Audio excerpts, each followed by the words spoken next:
With so many ancient sites in Britain, bearing witness to so many lives and deaths, it is perhaps possible that some of these past residents still linger in the place they once called home. Here are 5 of Britain's most oldest hauntings.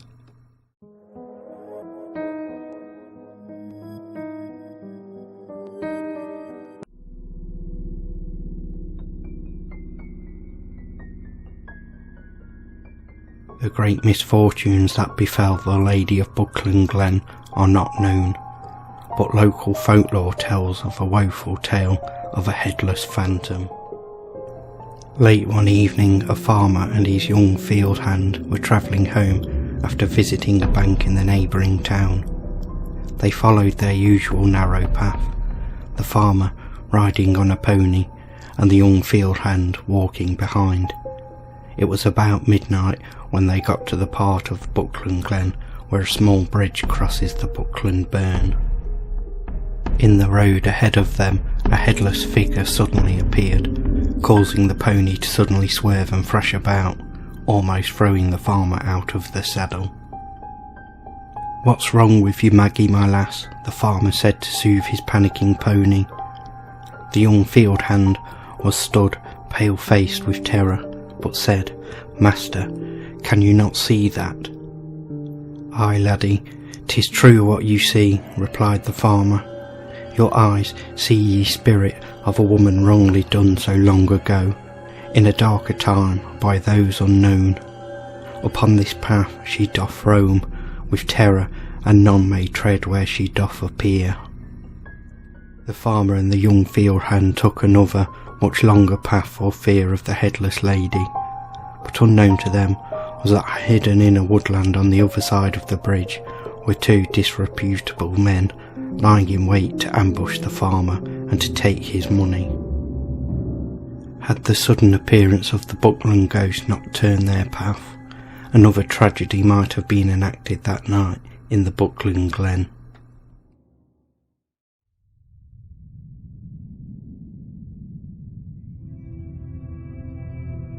The Romans left their mark on Britain, building many roads, forts and towns. But most notable of all is Hadrian's Wall, which runs across the English and Scottish border and can be dated back to 122 AD. Many soldiers guarded the wall against the Celtic threat to the north, and thus seen its fair share of warfare and death. My old Castle 42 is just one of the many castles that were built along the wall, but according to local legend, the ghost of a Roman soldier is often found hovering 16 feet in the air, still stationed where Hadrian's Wall would have once met his feet. According to local legend, the soldier's name was Lucius, who is believed to have fallen in love with a local Briton girl. Her brother was a smuggler who transported dubious goods in and out of the empire for great profit. To make moving stolen goods easier, the girl got close to Lucius for the sake of inside information. The girl would use her womanly charm to tease the secrets of the empire out of her lover and take them back to her brother. Once her brother had been caught, he implicated Lucius as the sentry whose loose lips had allowed the smuggling to continue for as long as it had. Lucius, realising that he had been used by the woman he loved, killed himself out of shame and doomed himself to eternally stand sentry over the wall that he had failed to protect in life.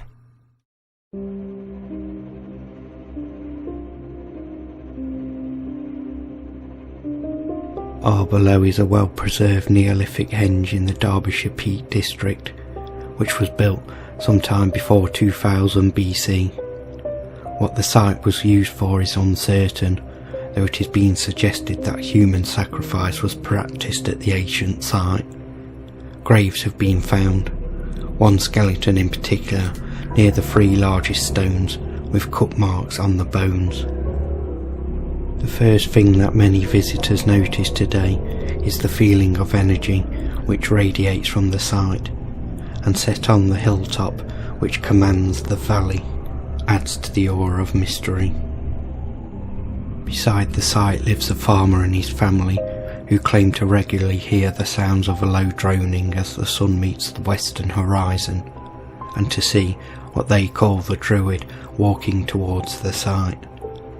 One summer's evening, the farmer had been working late and was on his way home when he heard screaming. Believing that someone had been hurt, he rushed up the bank. In the centre of the site stood a disfigured figure, covered in blood and arms raised.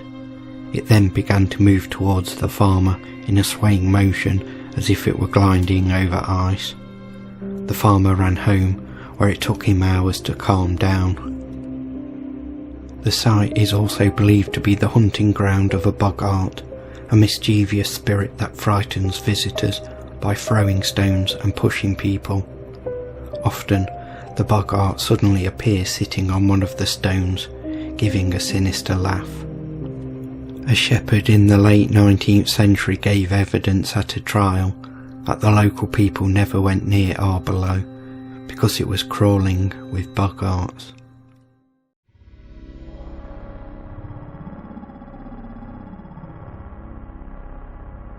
Repton is a Derbyshire village which can boast to be the old capital of the Kingdom of Mercia.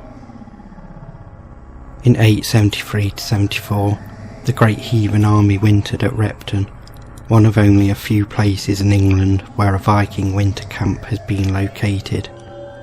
Excavation from 1974 to 1988 found a D-shaped earthwork on a bluff overlooking an arm on the River Trent, and opened a mound containing a mass grave. The mass grave contained the remains of at least 264 individuals. Locals for years have reported the ghosts of Vikings, seemingly centred around the church. A lone Viking is often seen walking through the graveyard, where it disappears into the wall of the church. The church itself is notable for the Anglo-Saxon crypt, which was built in the 8th century AD as a mausoleum to the Mercian royal family. Down here, visitors report seeing a shadowy figure lurking in the dark corners, silently watching as visitors descend the stairs. At times, the crying of a woman can be heard coming up from the crypt, though whenever people have gone to investigate, they find the crypt empty. Thomas Walker, a workman looking for stone in the late 17th century, opened a mound and found the skeleton of a 9-foot tall man in a stone coffin, and according to the account, human bones had been neatly stacked around the coffin.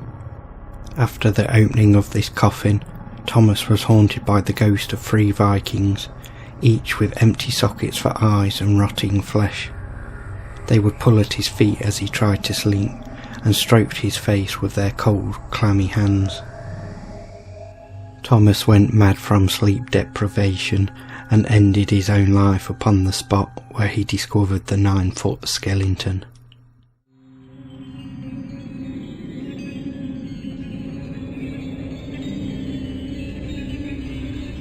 The picturesque ruins of Buildwas Abbey attract many visitors each year. It has a long history going back for almost 1,000 years and has seen countless people pass through its consecrated grounds, but not all of them were as godly as they portrayed. In 1342, Buildwas Abbey was under the control of a greedy abbot who cared little for people's welfare.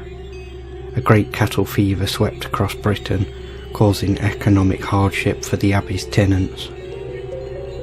The uncaring abbot refused to listen to the pleas of the tenants for a rent reduction, and instead increased them. There was a great unrest amongst the tenants and monks of the abbey, and it was decided at a secret meeting to kill the abbot. Lots were drawn, and it was a young monk called Thomas Tongue that picked the short straw. But Thomas was a God-fearing man and chose to speak with the abbot, laying out all the grievances. The conversation quickly became heated, and insults were thrown. Something in Thomas snapped, and he stabbed the abbot to death. Thomas managed to evade arrest, and later had the audacity to petition for reinstatement to the Cistercian order, and was even able to rejoin after some time. After resting for 5 years, the abbot's ghost was risen and was seen wandering the abbey's ground, unhappy at his killer's return. The ghost became a nightly occurrence, and many of the younger monks suggested the abbot was searching for Thomas. Fearing meeting his victim again, Thomas fled the monastery and disappears from the pages of history. But even after Thomas had left, the monks of Buildwas would regularly see the ghost of the murdered abbot walking the passageways, and to this very day there are sightings of a monk in bloody robes walking across the ruins in search of Thomas.